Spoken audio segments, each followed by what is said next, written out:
খুব ভয় পেয়ে গিয়েছিল। তারপর মা কালীর কাছে ছুটে গেল। মা কালীকে কইল, রক্ষে করো মা, রক্ষে করো।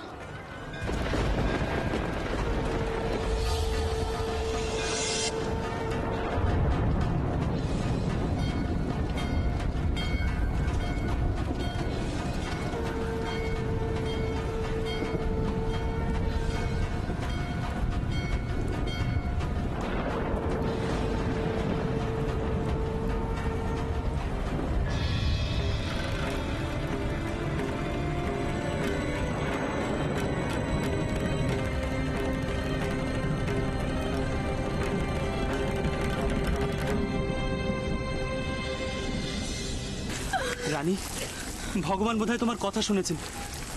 দেখো, চিতা নিভে গেছে।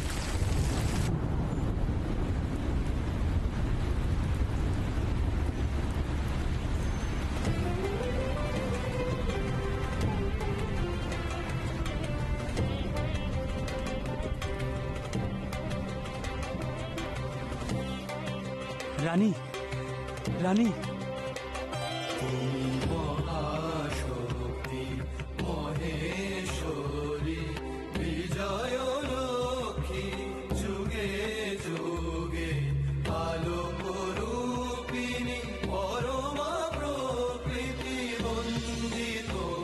শুনছেন? ঠাউরে বউকে রক্ষে করেছেন।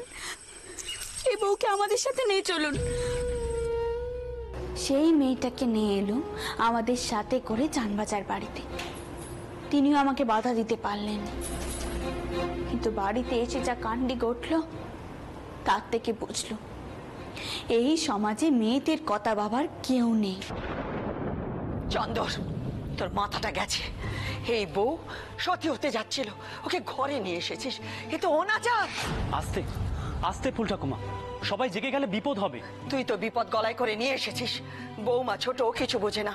সমাজের রীতি নীতি তুই কি সব বিসর্জন দিলি? এ কি সর্বনাশ তুমি সংসারে ডেকে আনলে চন্দ্র?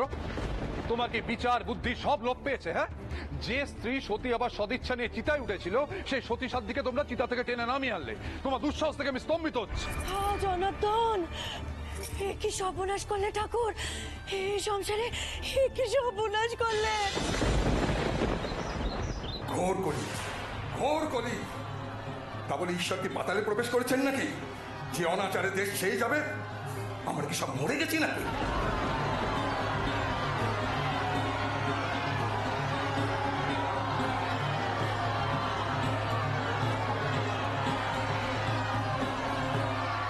বারমহল থেকেই তো গোলমেলে শব্দটা আসছে।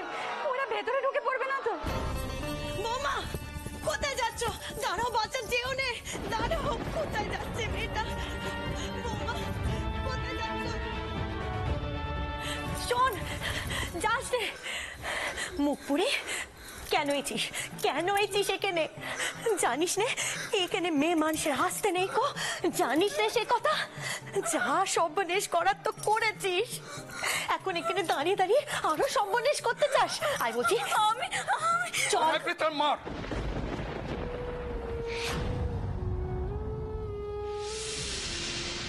কোথায় তার বেটা? বেরোচ্ছে না কেন? ধর্ম নাশ করে এখন কি সব ইঁদুরের গর্তে ঢুকে পড়ছো নাকি?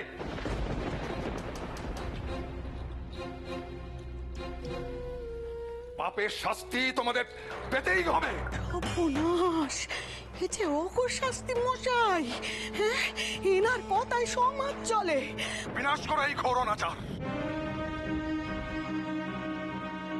ঘোর অবিশ্বাসীর এই সমাজে কোনো স্থান নেই।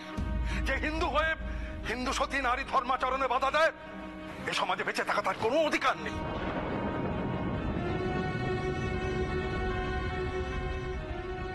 আমি জানি তুমি নিজে আসো না, কিন্তু কাউকে ঠিক পাঠিয়ে দাও রক্ষে করতে।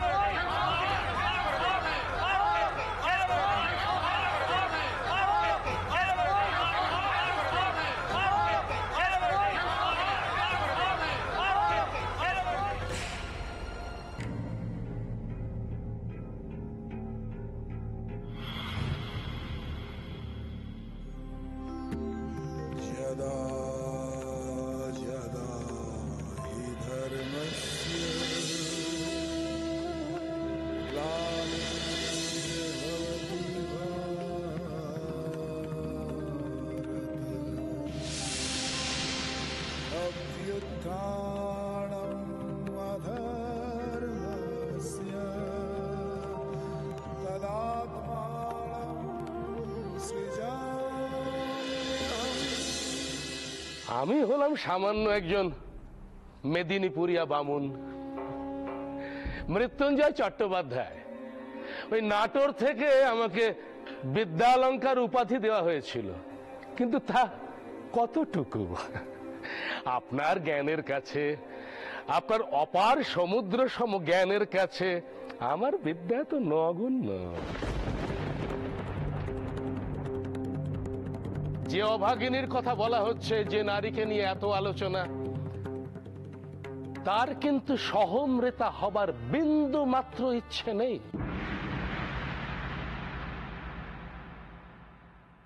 এত নিশ্চিত হয়ে তুমি এ কথা কি করে বলছো? দেখুন, যদি সে স্ব ইচ্ছায় সহমৃতা হতে চাইতো, তাহলে কখনোই রাজচন্দ্রের সঙ্গে ও তার স্ত্রীর সঙ্গে ওই স্থান পরিত্যাগ করত না।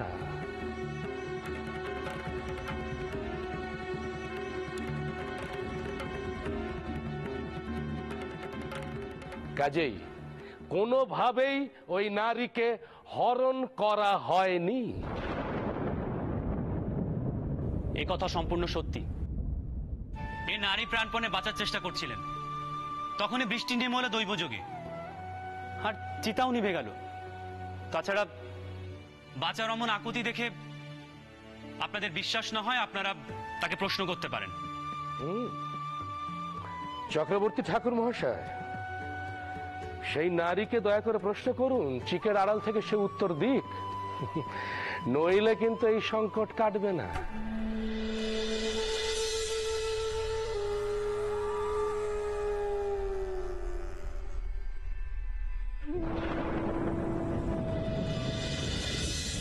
বামুন বউ কোথায় গো ফুল ঠাকমা?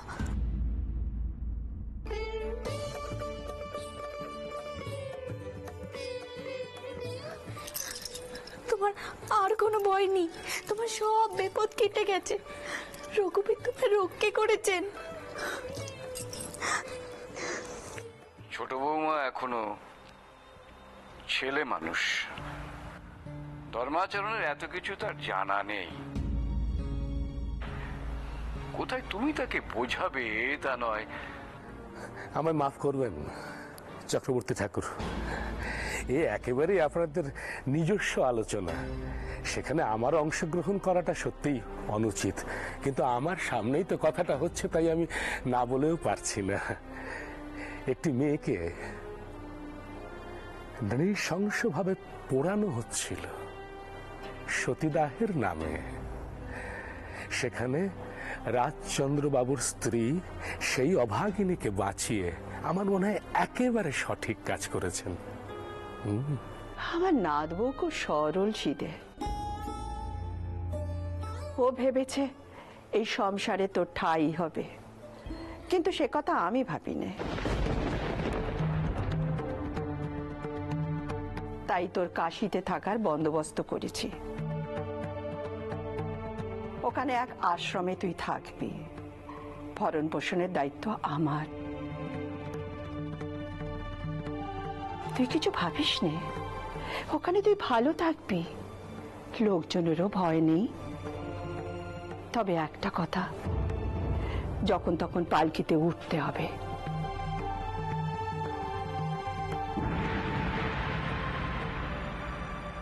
সাবধানে,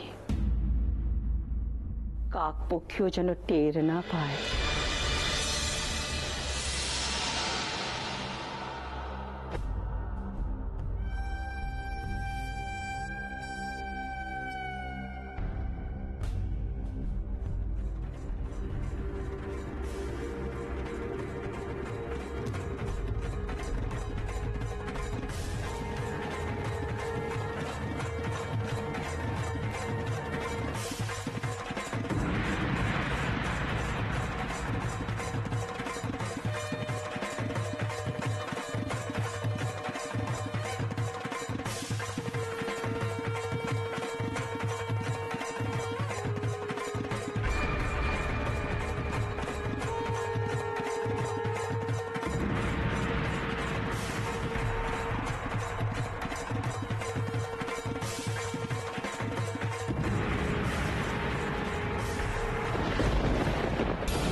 মশাল কারা জমায়েত হয়েছে?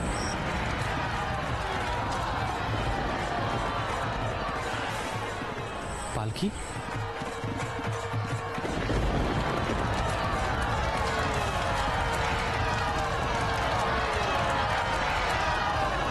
জয় মা, তোমার জয় হোক। এই দেবীর যেন মুক্তি হয় মা, এই দেবীর যেন মুক্তি হয়। জয় মা, জয় মা, জয় সতী মায়ের জয়।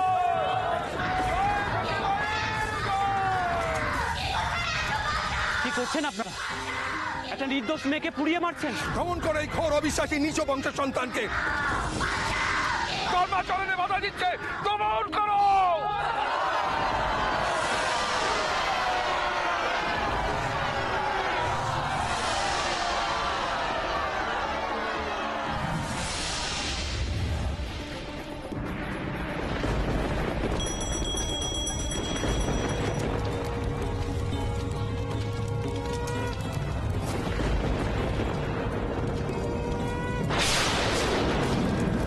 কি জনার্দন, কি সর্বনাশ হলো ঠাকুর, কি সর্বনাশ হলো।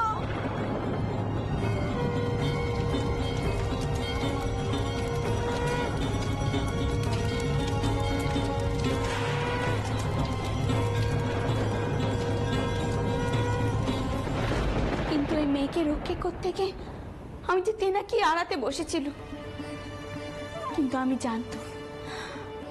জানতাম আমার রঘুবীর আছে। তুমি এখনো পাষাণ হয়ে থাকবে টাউন, এখনো পাষাণ হয়ে থাকবে। ফিরিয়ে দাও আমার স্মৃতি সিঁদুর, ফিরিয়ে দাও তুমি টাউন, ফিরিয়ে দাও। নয়তো আজ আমি তোমার সামনে আমার গলা কাটবো।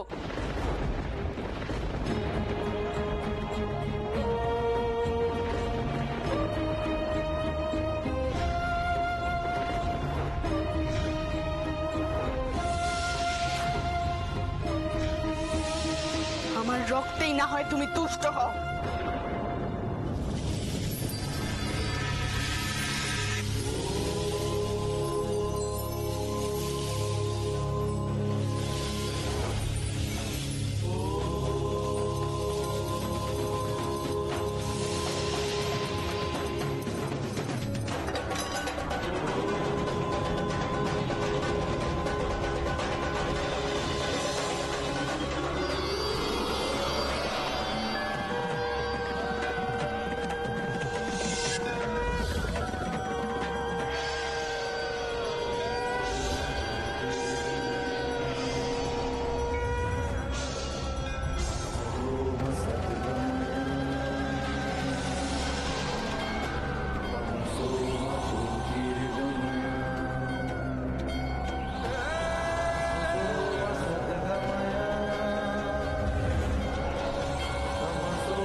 পিসিমা, বৌমা সৌভাগ্যের জোরে চন্দ্র আমাদের জমের মুখ থেকে ফিরে এসেছে। তেনাকে ফিরে পাওয়ার পর আমি যেন আবার বেঁচে উঠেছিল। তেনাকে যারা জীবন কাটানোর কথা যে আমি ভাবতেও পারিনি, কিন্তু তারপরে ঘটল মকিমপুরের সেই ভয়ানক ঘটনা।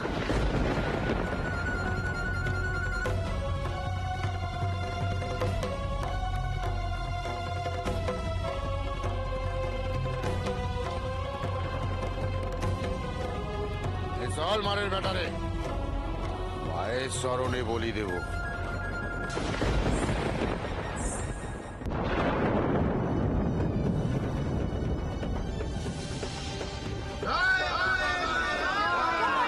কোথায় নিয়ে যাচ্ছ তেনাকে?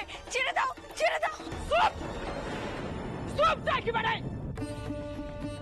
আরে সব গয়না নিজের থেকে খুলে দে, তাহলে সব বেড়ে ছিঁড়ে দেবো। নাও নাও, যা নেওয়ার সব নিয়ে নাও, কিন্তু তেনাকে ছেড়ে দাও।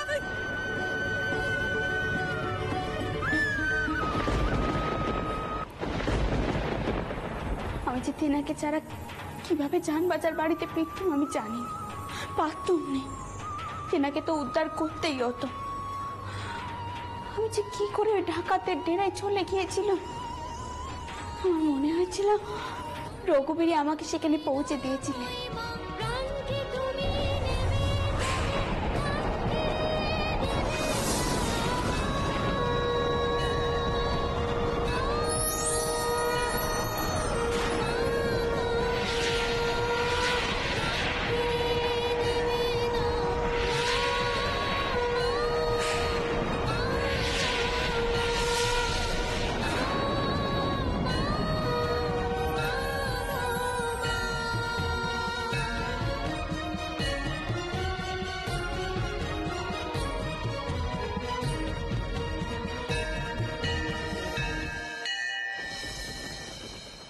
মা, মা গো,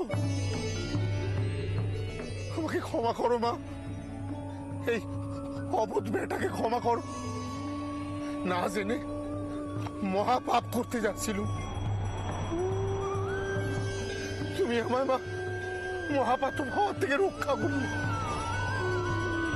ক্ষমা করো।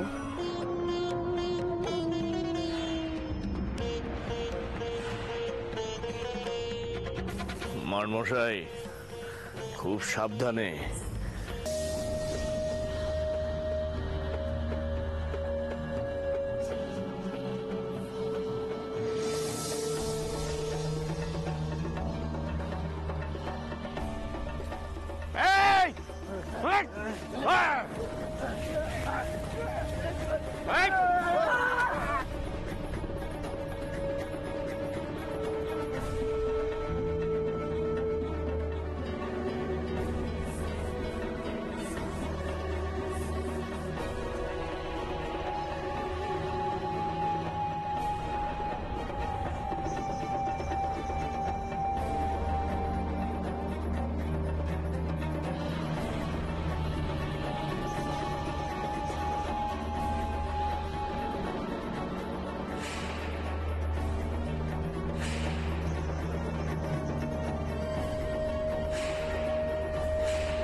এখান থেকে চলো, এসব তোমার দেখার মতো নয় রানী, চলো।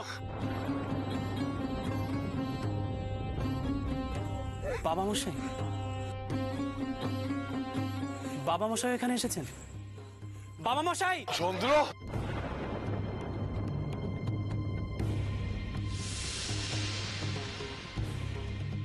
চন্দ্র, চন্দ্র, তোমরা তোমরা এখানে? আমি খবর পেলাম তুমি নিখোঁজ, বাড়িতে ডাকাত পড়েছে। সারা রাতের মধ্যে আমি কিভাবে যে ঘোড়া ছুটি এসেছি সে আমরাই জানি। মা লক্ষ্মী, চন্দ্র, তোমরা ঠিক আছো তো? কিন্তু তোমরা এখানে এলে কি করে? বাবা মশাই, আপনার দুটি পায়ে পড়ি বাবা, আপনার দুটি পায়ে পড়ি। আপনি ডাকাত বাবা, তার দলে সবাইকে মাফ করে দিন না। মা, মা তোমার এত করুণা মা। এত বড় বাড়ির বউ হয়ে তুমি আমার মতন এক সামান্য ডাকাতকে বাঁচাবার জন্য ছুটে এলে।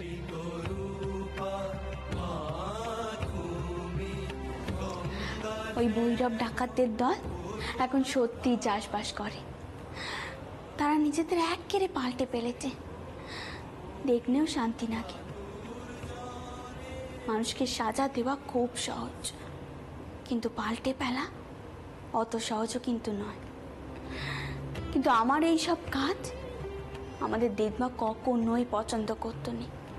কিন্তু আমার স্বামী সব সময় আমাকে উৎসাহ দিয়ে গেছেন। সত্যি কইতে তেনার জন্যই সেই দিনের রানী আজকের রানী হতে পেরেছে। যমুনা পুলিনে কদম্ব কাননে ভ্রমিব দোহে মোরা দুজন।